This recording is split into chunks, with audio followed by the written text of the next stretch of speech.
ዛሬ የአንድ ወንድማችንን ታሪክ ለማውሳት እወዳለሁ። በስተመጨረሻም አክስቴን ተበቀልኳት። ይህ የቀልብ ዶክተር ድምፅ ነው። አልሐምዱሊላህ።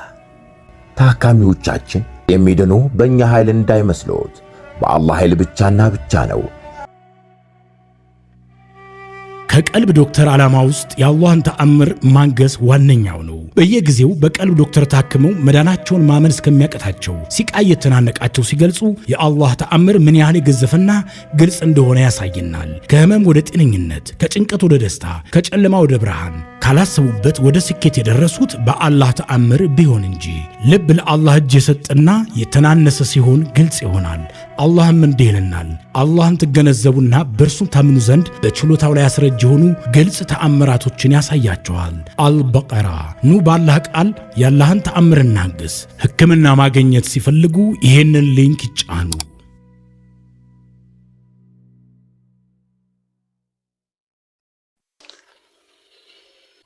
አሰላሙ አለይኩም ወረሕመቱላሂ ወበረካቱ።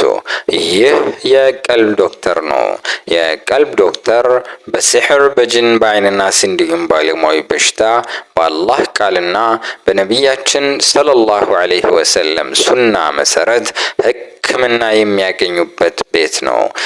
ላይክ፣ ሼርና ሰብስክራይብ በማድረግ ቤተሰብ ይሁኑ።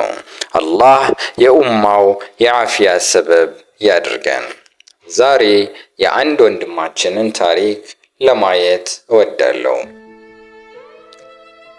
በስተመጨረሻም አክስቴን ተበቀልኳት ከኡስታዝ ሐቢብ ክፍል 3። ይሁን ለዛ ቀን አፍጥር የሚበላ አገኘው።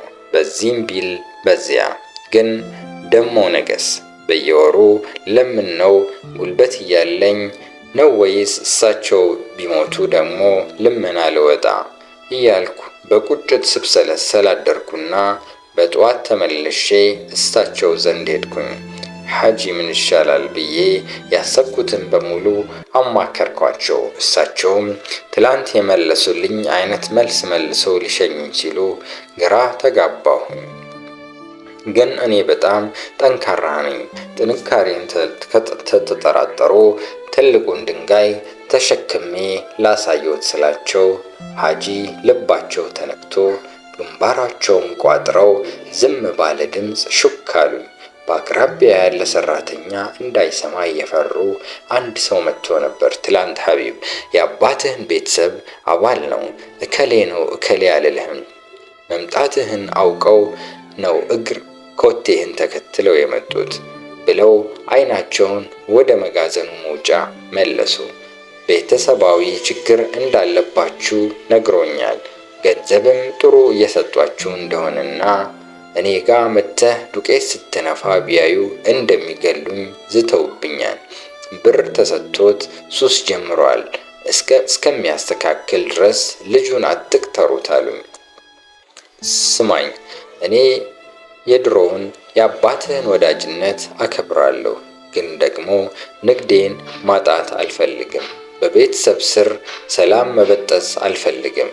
ወደ ቤት ሂድና ነገሮች ሲረጋጉ ተመልሰህ ና ሲሉኝ በድንጋጤ ወሽመጤ ቁርጥ አለ። ማን ነው እግሬን ተከትሎ የመጣው? ለእኔ ሚስጥር ሆነብኝ። ማን ነው እኛን በረሃብ እንድናልቅ የፈረደብን ብዬ ምላሽ የሌለውን ጥያቄ ጠይቄ በዝምታ አዘንኩ። ልቤ፣ ፊቴ በሙሉ በድንገት እንደቀዘቀዘ አይነት ስሜት ተሰማኝ። የቤተሰብ አባል ማን ብዬ ጮኽኩ መልሼ። ሐጂም እኔ ማን እንደሆነች መናገር አልችልም ልጄ፣ በጣም ተደማጭነት ያላት ብዙ ደንበኛና ብዙ ሰው የምታሳጣኝ ሴት ናት ብለው በፍጥነት ሄዱ። ቆሜ ቀረው። ጭንቀት ሐሳባችሁ ቆሞ ይቀር። የሰፈሩ ትልቅ ወፍጮ ነጋዴ ያለ ምክንያት አይቀጥረኝም ማለት አይደለም። አንድ ሰው በድፍረት ያለውን ስልጣን ተጠቅሞ እጁን ሰርስሮ ገና ያላደኩ ሕፃን ልጅ ላይ ክፉ ነገር አስወርቶ የዕድሌን በር ዘግቶብኛል። ይህ ሰው ማን ሊሆን ይችላል? በቤተሰቤ ውስጥ ሀብት ያለውና በአባቴ ሞት የተነሳ የሚቀና ማን ነበር? መልሱ እንደ መብረቅ ብልጭ አለልኝ። አክስቴ ናት፣ እርግጠኛ ነኝ። ይቺ መቀኛ ሴት ብዬ አክስቴ አባቴ ከሞተ ቀን ጀምሮ ለኛ የሚያስብ መስላ ቀርባን ነበር። ከቤተሰባችን ውስጥ ብዙ ነገሮችን አስጭና ወስዳለች። እንደ ተቆጨ ሰው ሁና ወንድሜማ ደመከልብ ሆኖ አይቀርም፣ ፍትህ እፈልጋለሁ፣ የሚጠቅመኝን በሙሉ ወስጄ እበቀለዋለሁ ብላ ከቤተሰባችን አንድም ነገር አላስቀረችም። እናቴ አቅሏን ስለሳተች ተይ የሚላት ሌላ ማንም ሰው አልነበረም። እኔ ያን ቀን ከሷ ውጪ አጎቶቼ በሙሉ ውጪ ናቸው። ማንም ሰው ተከትሎ ስሜን የሚያጠፋ የለም እሷ ካልሆነች በስተቀር ብዬ ከመጋዘኑ ወጣው። በረሃብና በድካም ስሜት ፋንታ በውስጤ የሚነደው እሳት እልከኝነት ነበር። አክስቴ የአባቴን ገንዘብ እንደወሰደች ብቻ ሳይሆን አሁን ደግሞ እኔና እህቶቼ ሰርተን እንዳንኖር ለማድረግ እየሞከረች ነው የሚል ነገር ብልጭ አለልኝ። ከርቀት በኮረብታ ላይ የሚታየውን የአክስቴን ትልቁን ቤት ተመለከትኩ። ከኛ ቤት የአንድ ታክሲ መንገድ ርቀት ነው። ያ ቤት በአባቴ ላብ የቆመ ነው። ቤቷን ለማስገንባት ብዙ ዋጋ ከፍለዋል። ቦታው አይፈቀድም ተብሎ ብዙ ከፍሎ አስፈቅዶላታል። ታላቄ ነች ብሎ በፍቅር ቆሞ ያሰራላት ቤት ነበር። ልቤ በዛ ሰዓት የጥላቻ ማዕከል ሆኖ ንዴቴ በዛ ዕድሜ ደፍቶ ሊገለኝ ሆነ። አሁን የችግሩ ምንጭ ግልጽ ነው ለኔ። ትግሉ ከድህነት ብቻ ጋር ሳይሆን ትግሉ ከአክስቴ ጋርም ነበር። ለራሴም ቃል ገባው።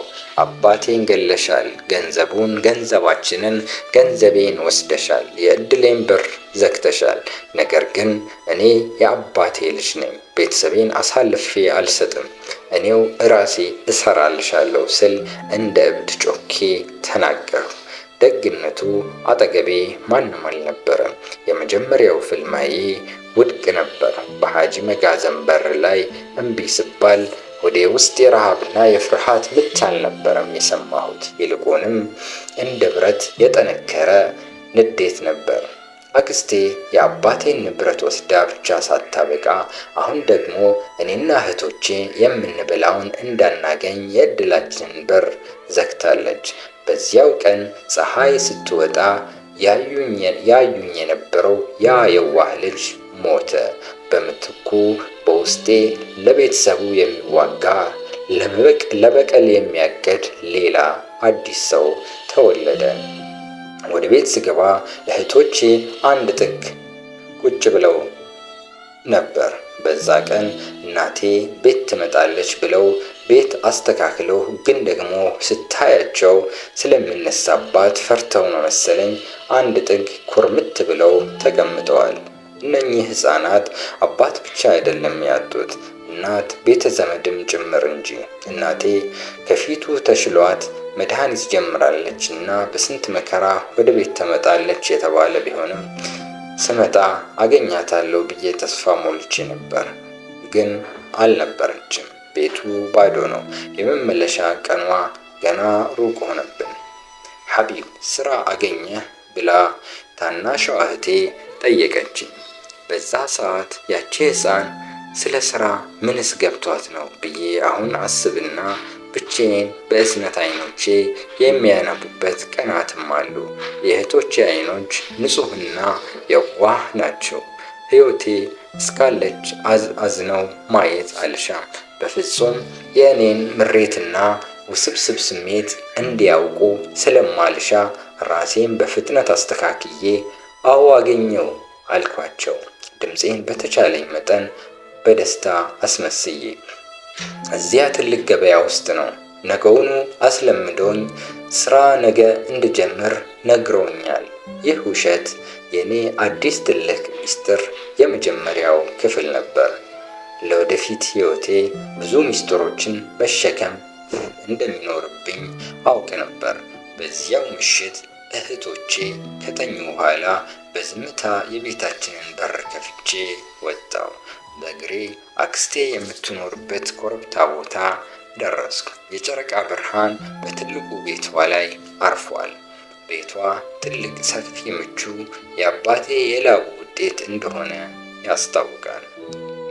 ከአጥር ግቢው ማዶ 2 ትልልቅ መኪኖች ቆመዋል። አክስቴ ደግሞ ልክ እንደ አንድ የንጉሥ ቤተሰብ ትኖርበታለች። ልጆቹ ምን በሉ? እንዴት ናቸው? ፈጽሞ ሐሳቧም ጭንቀቷም አይሆንባትም። እዛ ቆሜ ራሴን የአባቴን ገንዘብ እንዴት ነው የወሰደችው ብዬ ጠየቅኩኝ። አባቴ ሲሞት አክስቴ መታ የሐዘንተኛ ትወና ሰርታ ነበር። ከቀብር በኋላ እሷ እኔ የአባታችሁን ታላቅ እህት ነኝና ጉዳያችሁን እኔ እከታተላለሁ ብላን ነበር።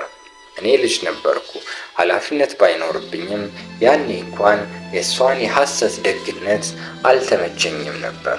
ከዚያ በኋላ ነበር የእናቴን ዝምታ በመጠቀም የሽያጭ ደረሰኞችንና ሰነዶችን ከቤት የወሰደችው። እንደውም የእሷ እጅ ሳይኖርበት የሚቀር አይመስለኝም የአባቴ ግድያ ላይ። በዛ ሌሊት የአክስቴን ቤት ማቃጠል ፈለግኩኝ፣ ድንጋይ መወርወርም ፈለግኩኝ። ገብቼ እንዴት እንደሚገላትን ሁላ አብሰለስል ነበር። በዛም በቃ ምን ልበላችሁ፣ የመጀመሪያውን የበቀል እቅዴን የምሰነዝርበት የውጊያ ሜዳ መስሎ ታየኝ። ረጅም ሰዓት እዛው ቆሜ ካብሰለሰልኩ በኋላ ሌላ ቀን ብዬ ወደ ቤት ተመለስኩ። በማግስቱ ጠዋት ወደ ሌላው የከተማዋ ጫፍ ወደሚገኘው የመርካቶ ገበያ ሄድኩኝ። ከሐጂ እህል ቤት ርቆ ደግሞ ጭማቂ ቤት ለመቀጠር ሄድኩ። ምንም ልምድ የለኝም። እዚያም ኡስታዝ ሙሳ አላህ ይርሐመውና የዳዕዋ ሰው ነበር። ወደ እርሱ ሱቅ ሄድኩ። ኡስታዝ ሙሳ ሸክም የሚያነሱ ሰዎች ወዛደር ነገር ይፈልጉ ነበር። ኡስታዝ አልኩት፣ እኔ ጠንካራ ነኝ፣ እኔ ብዙ መሸከም እችላለሁ። ኡስታዝ ሙሳ በመገረም ተመለከተኝና ልጅ አንተ ከነዚህ የሽንኩርት ማዳበሪያዎች ጋር መታገል ትችላለህን ብሎ ጠየቀኝ። አዎ ወላሂ እችላለሁ አልኩት። እሱም ሳቀና እሺ ደሞዝህ ግማሽ ነው፣ ከሌሎች ሰዎች ግማሽ ከወደድከው ጀምር፣ ስትጎብዝ እጨምርልሃለሁ አለኝ። ግማሽ ደሞዝ? ያ ደሞዝ ለ3 ሰዎች ምግብ ለመግዛት የሚያበቃ ነው። ረሃብ አንውልም። ስለዚህ ምርጫ አልነበረኝም። ኃላፊነት ከተሸከምኩ በኋላ ምርጫዬን አጥቻለሁ። እሺ ብዬ ወዲያውኑ መልስ ሰጠው። በዚያን ቀን ጀርባዬ በሽንኩርት ጭነት ተሰነጠቀ። እጆቼ በቆሰለ ቆዳ ተሸፈኑ።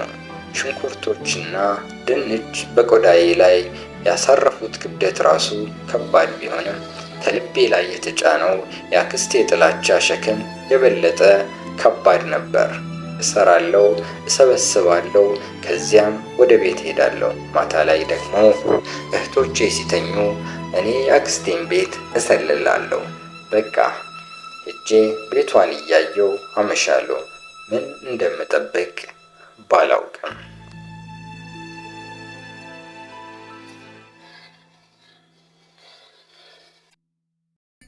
እንኳን ወደ ትክክለኛው የአፍያ መንደር በሰላም መጡ። የቀልብ ዶክተር በሲህር በጅን በአይንናስ እንዲሁም የስነ ልቦና ጫና የደረሰባቸው የሰው ዘር ፍጥረታት በሙሉ ታክመው የሚድኑበት ነው።